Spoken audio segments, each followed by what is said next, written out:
Qed jiġi riabilitat Wittliemu li jinsab fil-limiti tar-Rabat u li jifforma parti minn fost l-ikbar il-qoħ tal-ilma f'Malta bl-ilma tax-xita fih jgħaddi minn Haddingli u jispiċċa s-Salini.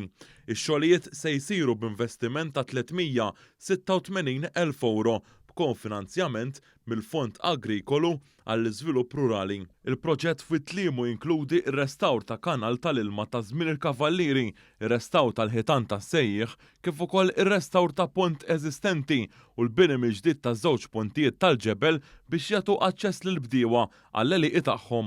Matul is-sajf Parks Malta bdiet għaddejja b'xogħlijiet ta' tindif ta' dan il-wied minn skart u materjal li jakkumula matul is-snin.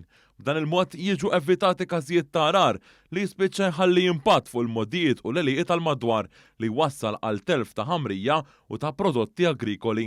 Il-Ministru għall-Ambjent Mirjam Dalli spjegat li dan il-proġett ta' riabilitazzjoni twassal għal ħarsien tal-wirt naturali.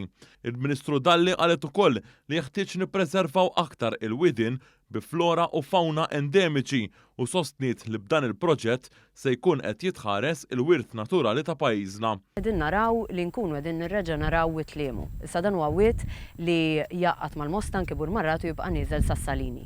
U għalina grazzi għall ħidma ta' Parks Malta huwa importanti li nagħmlu dawn ix-xogħlijiet fuq il-widien għaliex permezz ta' dawn ix-xogħlijiet qegħdin naraw li nirrestawraw dawn il-widien fl-istess waqt li nkunu qegħdin insaħħu l-qoħ għall-ilma tax-xita u nagħtu aċċess akbar lill-bdiewa li hawn fl-inħawi.